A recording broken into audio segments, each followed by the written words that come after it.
bagaimana membangun Bandung Barat ini dari bawah untuk mencapai mimpi tadi tahun teknologi itu kerja bersama Babarna. Nah, satu Yunan luar biasa, semua banget.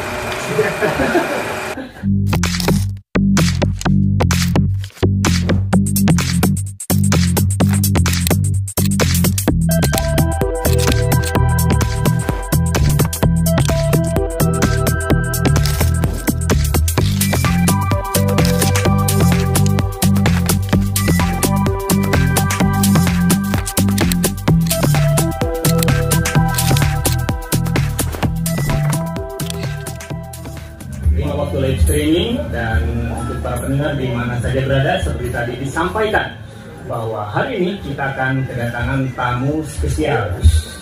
Tamu spesial ya. Siapa lagi kalau bukan Bapak Bupati Pak Arsamati.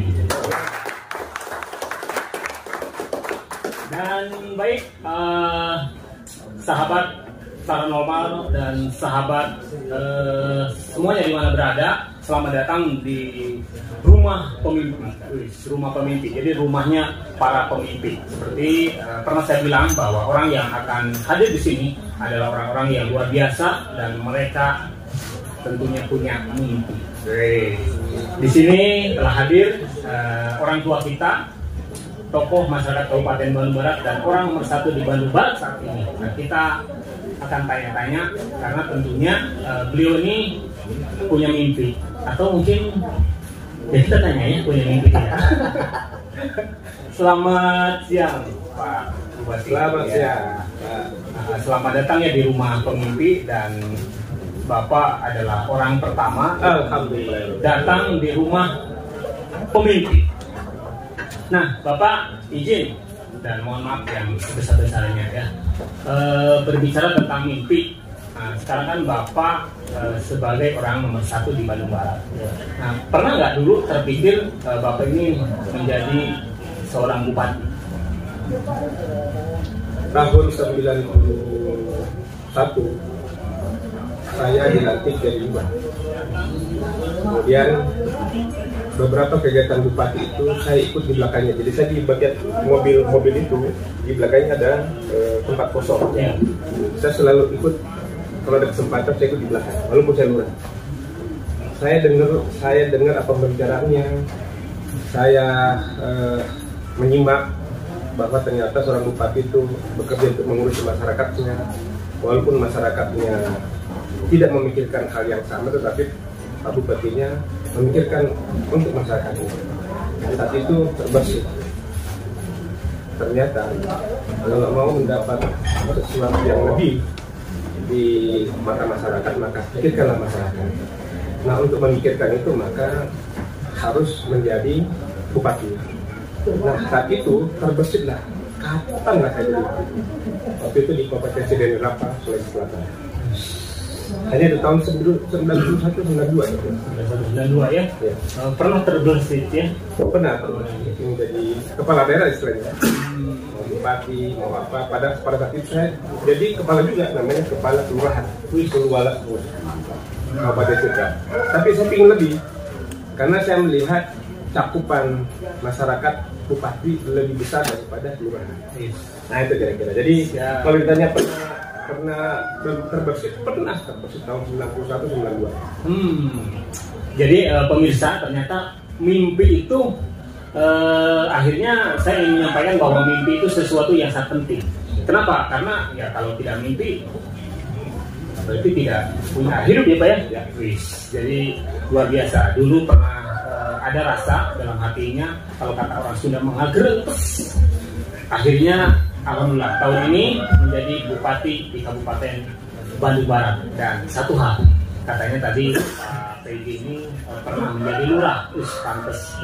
Pantesan ya, sekarang kita rasakan Pak PJ ini begitu dekat dengan masyarakat, begitu dekat dengan para kades, karena ternyata Pak PJ pernah merasakan menjadi lurah. Dan saya juga ingin bertanya nih Pak, ke depan kan Bapak ini sudah kurang lebih 4 bulan ya Pak ya di Bandung Barat. Banyak hal yang sudah dilakukan dan saya melihat banyak hal yang sudah dilakukan, hal-hal ya, program-program gitu ya, dan itu sangat mengena ke masyarakat. Nah, akhirnya juga ingin bertanya ke Bapak, ada nggak mimpi untuk mengembangkan atau apa namanya itu, membawa Bandung Barat ini ke depan lebih baik lagi? Oke, saya lagi cerita sedikit. Waktu saya lurah di Luaga, saya berusaha membuat sesuatu yang berbeda begitu masuk wilayah Luaga. Jadi saya tata di perbatasannya, begitu masuk, wah ini Luaga ya. Jadi selama saya lurah, saya membuat sesuatu yang berbeda dengan kelurahan ini, sehingga kalau masyarakat atau siapa melewati ada sesuatu. Nah, di Bandung Barat saya punya mimpi adalah begitu masuk Bandung Barat ada sesuatu, wah ini Bandung Barat ya. Tapi kalau misalnya biasa-biasa saja, aku cuma mengatakan ini Bandung Barat, nah gitu. Jadi tekanan nada itu menjadi sangat penting. Maka mimpi saya adalah bagaimana menjadikan Bandung Barat ini lebih daripada yang ada di wilayah Bandung Barat. Kenapa? Karena pertama adalah alamnya Bandung Barat itu sangat indah dibanding Bandung lain.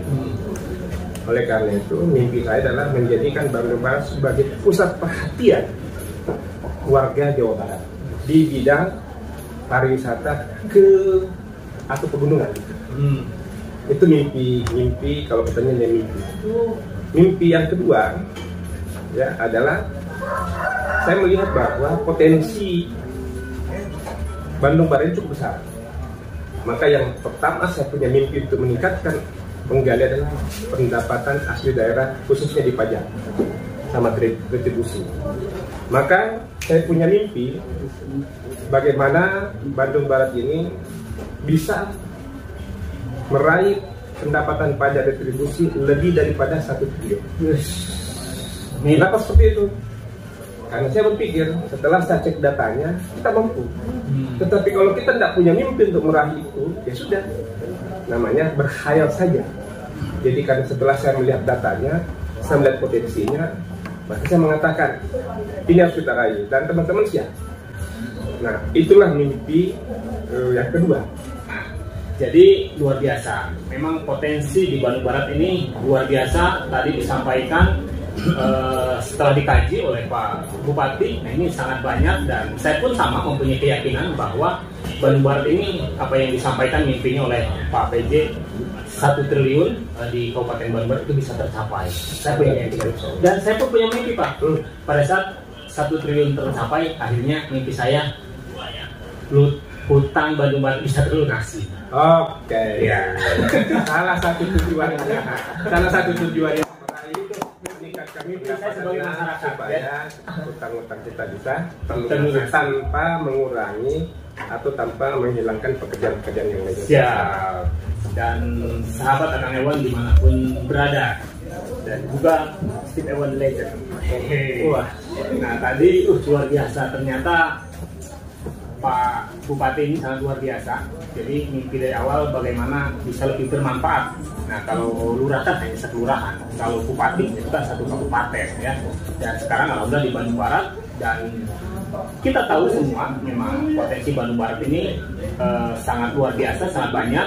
Namun jarang orang memikirkan akan hal itu. Nah oleh Pak Bupati, Pak Hasan, ini dipikirkan hingga akhirnya tercetuslah mimpi bahwa idealnya Bandung Barat itu 1 triliun PAD-nya dalam setahun.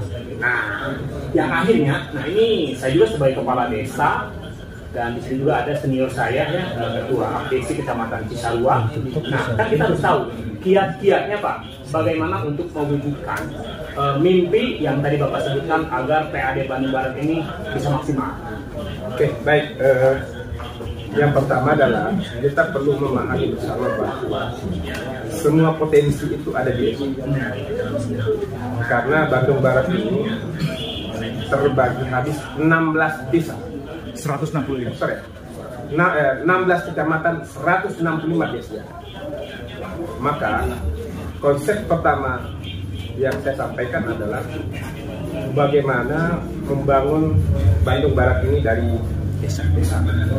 Maka terbesitlah Sasarangan Ngawang-Ngawang. Itu yang saya konsepkan. Untuk mencapai itu, maka saya pun mengajak kepada teman-teman camat dan desa untuk terlibat langsung. Sehingga kemarin kita sudah sepakat waktu sosialisasi Perda Nomor 1 Tahun 2024 tentang pajak daerah bahwa untuk mencapai mimpi tadi 1 triliun lebih, maka keterlibatan Pak Camat dan Pak Desa itu menjadi sangat penting karena potensinya dari desa. Jadi saya bagi kewenangannya, saya bagi tugasnya Bapenda kepada kecamatan dan desa. Dan itu bukan maunya saya, tapi sudah diatur dalam PP 69 tahun 2010. Oleh karena itu kami sepakat bahwa kami akan membuat fakta integritas sesuai dengan potensinya. Jadi menetapkan target itu bukan berdasarkan keinginan saja atau nafsu untuk memenuhi belanja, tapi berdasarkan potensi. Nah, yang tahu potensinya itu adalah teman-teman Pak Kades. Untuk meraih ini maka kita membuat pajak integritas, kemudian nanti membaginya sesuai dengan potensi. Jadi ada konsep yang akan saya pakai untuk membagi hasil pajak retribusi daerah itu kurang lebih 10% itu kita jadikan 100%. 70%-nya dibagi menjadi sesuai dengan potensi, 30%-nya dibagi rata. Kalau selama ini bagi rata, maka kita sekarang memberikan porsi yang besar berdasarkan potensi. Jadi kalau potensinya besar, dia dapat besar. Penyeimbangnya adalah dengan bagi rata yang 30% tadi. Sehingga teman-teman itu merasa memiliki Bandung Barat ini. Jadi walaupun lingkup desa, tapi kepemilikannya terhadap dan kepemilikan bersama. Karena ini akan menjadi pendapatan kabupaten dan kembali lagi ke desa, ya, dengan sesuai dengan potensinya dan aktivitasnya. Jadi kalau bahasa sederhananya equal pay, equal work. Apa yang Anda dapatkan kan itu adalah hasil usaha Anda gitu. Nah kalau dengan demikian maka konsep Sasarangan Ngawangun lembur pasti akan tercapai. Di samping perhatian khusus juga dari kepala daerah untuk membangun desa. Sepakat. Saya yakin ke depan Bandung Barat akan lebih baik. Kenapa? Karena dengan konsep Sasarangan Membangun Lembur itu mungkin bahasa kerennya adalah sebuah kolaborasi pentahelix antara pemerintahan kabupaten dengan desa-desa. Dan ini pun, mohon maaf ya Pak Ketua, nah bagi saya sebagai kepala desa ini adalah sebuah motivasi. Nah, kenapa? Karena mohon maaf, kita hebat, Pak Bupati hebat. Kalau masing-masing, kalau tidak berbarengan, saya yakin tidak akan menjadi sebuah prestasi. Jadi kuncinya tadi, babarengan, ngawangun, lembur. Namun catatan besarnya adalah tadi sudah disampaikan bahwa nanti kepala desa, Pak Camat, Pak Bupati dan beberapa elemen masyarakat yaitu menandatangani fakta integritas. Apa itu fakta integritas? Tentunya komitmen. Karena apalah artinya sebuah fakta integritas kalau tidak dilanjutkan dengan komitmen. Jadi mari kita bersama-sama dukung Pak PJ Bupati untuk mewujudkan mimpinya. Ada lagi strateginya. Oh, ada lagi. Ada dua kata untuk mewujudkan itu: sinergitas dan kolaborasi. Jadi kalau kita tidak bersinergi, kita tidak bisa ngapa-ngapain. Dan kalau kita tidak berkolaborasi, kita tidak bisa ngapa-ngapain. Maka konsep sederhana saya adalah sapu lidi. Sapu kalau satu atau saya saja yang bergerak akan bisa menyelesaikan masalah. Tetapi kalau kita bersinergi, berkolaborasi, tidak ada masalah yang tidak bisa diselesaikan. Maka saya selalu melibatkan camat dan desa untuk menyelesaikan persoalan. Jadi bukan persoalan kita saja. Jadi yang mengurusi Bandung Barat ini adalah bukan kepala daerahnya, karena kepala daerah datang sini berganti. Tetapi konsep yang harus dipahami untuk membangun Bandung Barat adalah konsepnya yang sudah terbangun di desa. Maka ini berlanjut terus. Keren. Konsepnya gitu. Ya, kira gitu ya. Ini luar biasa nih, ini luar biasa nih Pak Kades ya, Pak Ketua ya izin ya. Tadi mohon maaf nih Pak Bupati kan, Pak Arsan kan bukan orang Bandung Barat ya, tapi konsep-konsep yang Bapak jelaskan itu Sunda banget. Tadi bebarengan ngawang lembur itu Sunda. Tadi Bapak nerangkan bahwa konsep sapu lidi. Nah, sapu lidi itu konsep Sunda, yaitu sabilulungan. Jadi bekerja bersama bebarengan. Nah, sauyunan. Luar biasa. Sunda banget. Ya. Karena mungkin itu karena pengalaman saya di Patulura. Sebagai informasi tambahan saja, saya membangun kantor desa itu. Saat itu anggarannya kurang lebih 150 juta habisnya. Kemudian Pak Bupati cuma ngasih 25 juta. Jadi dengan melibatkan semua masyarakat, saya tidak meminta, tapi saya menyampaikan bahwa ini adalah kantor kita, bukan kantor Pak Lurah, tapi kebanggaan kita gitu kan. Dan saya memberikan layanan yang terbaik kepada masyarakat saya. Dengan demikian masyarakat punya perhatian, punya kontribusi terhadap pembangunan desa itu.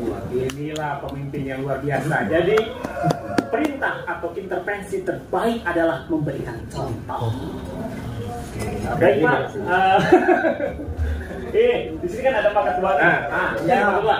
Pak, kan ini luar biasa nih apa yang disampaikan oleh Pak Bupati, Pak Sandi Bupati ini untuk mewujudkan mimpinya. Karena dengan 1 triliun ya PAD, saya yakin itu ke desa juga akan berdampak ya Pak. Sangat berdampak. Jadi apa yang diharapkan, karena gini, tanda berhasilnya seorang pimpinan yaitu pada saat bisa meningkatkan pembangunan dan kesejahteraan di masyarakatnya.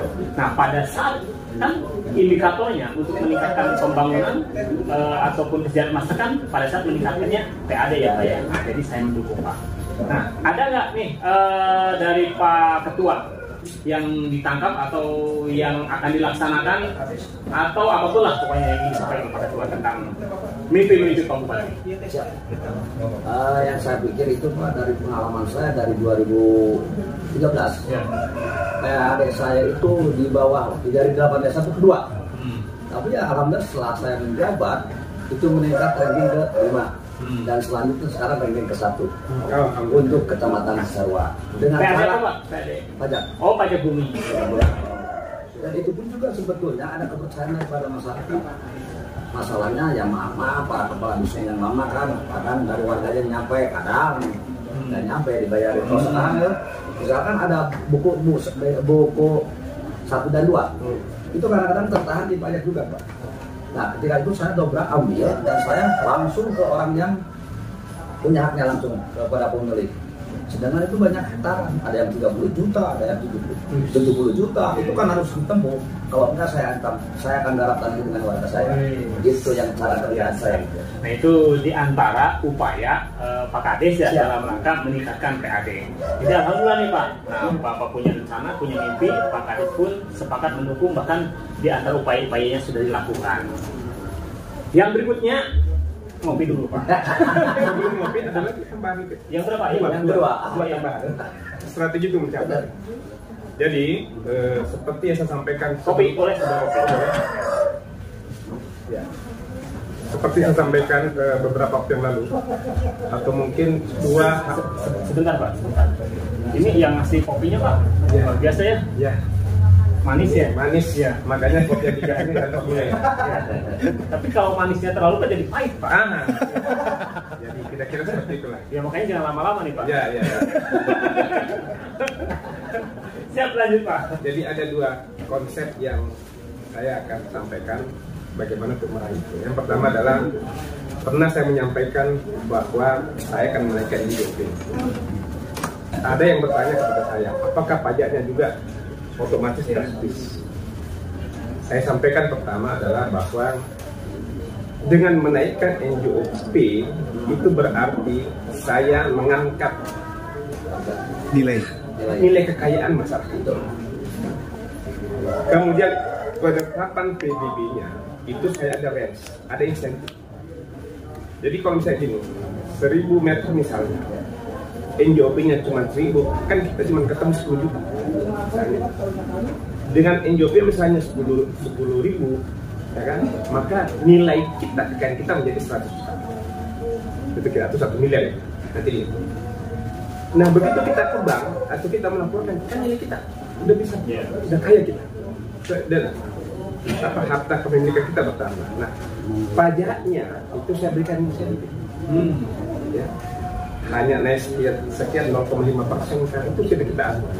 Jadi tidak selalu signifikan bahwa kenaikan IOP berdampak kepada kenaikan pajak.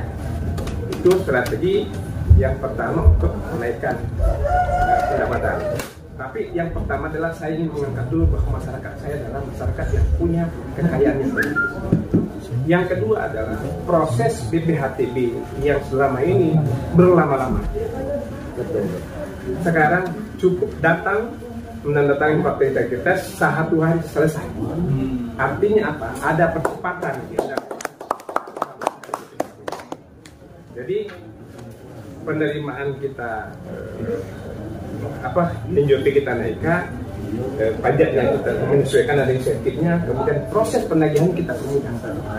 1 hari selesai. Silahkan teman-teman yang mengurus BPHTB, kemarin saya sudah ketemu sama asosiasi BPHTB itu, silakan kan.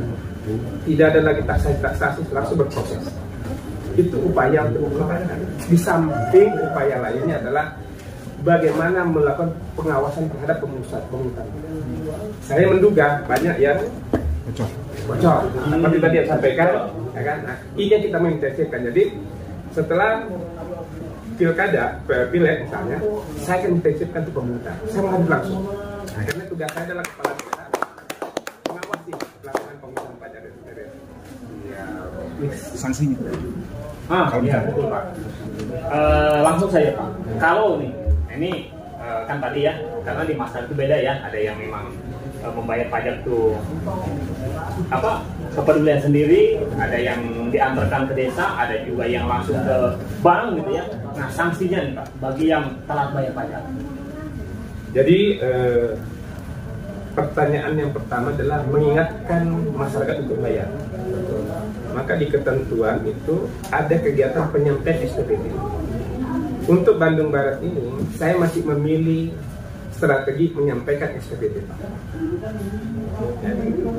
Sehingga di APBD saya buatkan kegiatan pemungutan, salah satunya adalah penyampaian SPPT dan memastikan dia membayar. Itu yang mengawal siapa? Itu Kades. Maka saya menyampaikan ke teman-teman Kades, kalau ini tercapai 100%, di samping bagi hasilnya saya tentukan peraturan perundang-undangan kita buat nanti pembagiannya juga akan saya berikan bantuan keuangan yang secara proporsional.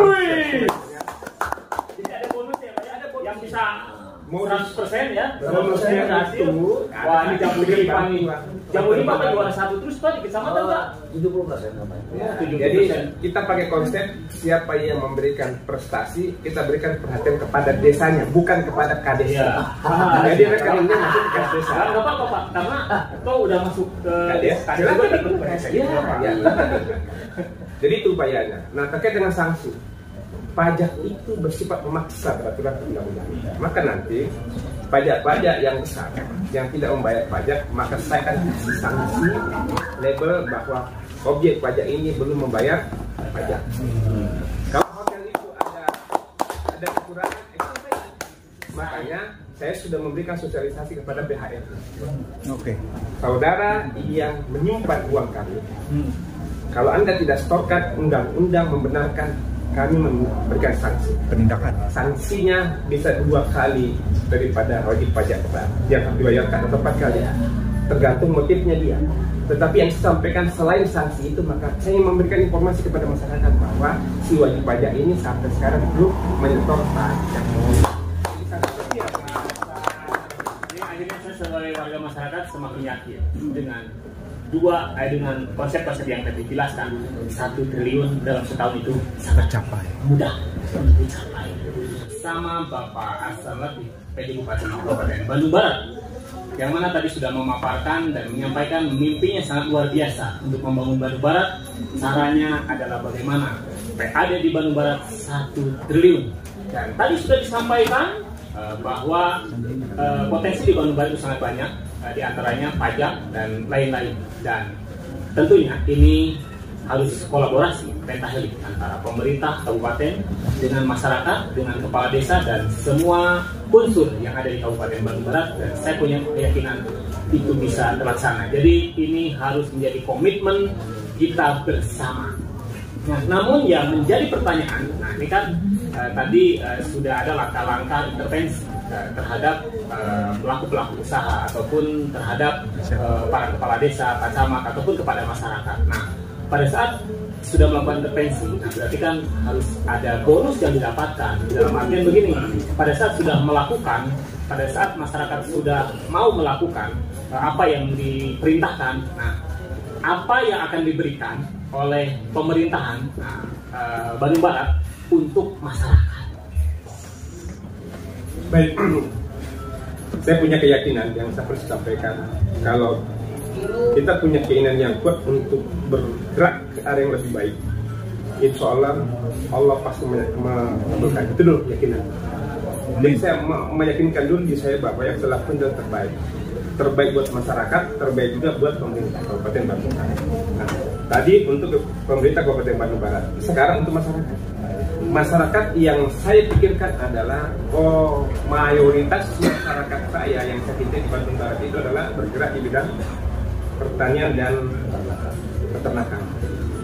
Maka saya bisa meyakinkan bahwa biaya untuk melaksanakan kegiatan ini harus semakin berkurang. Biaya produksi, kalau bahasa ekonomi namanya biaya produksi. Salah satu biaya produksi yang cukup besar adalah soal air. Maka begitu saya masuk, saya coba cek air, ternyata kita masih ada bukan kekeliruan ya, tapi masih ada sumber air yang belum kita nikmati. Maka saya mengkomunikasikan ke pihak-pihak tertentu. Alhamdulillah dalam waktu dekat sumber air besar-besar kita itu kita akan buat penampungan, kemudian kita bagi dua kepada kabupaten sebelah. Nah, air ini kita akan gratiskan kepada masyarakat saya. Karena betapa besarnya potensi air kita, tetapi kok masyarakat kita, ya kabupaten penghasil air, kok harus membeli air untuk menyiram tanaman, menyiram peternak misalnya masih. Maka itu sudah berjalan, sudah berproses sekarang. Jadi itu upaya saya untuk meningkatkan pendapatan masyarakat saya dengan cara paling tidak saya mengurangi biaya produksi. Yang selanjutnya adalah saya pun harus hadir. Dengan cara apa? Saya harus hadir sebagai pemerintah Kabupaten Bandung Barat terhadap masyarakat saya. Bagaimana caranya?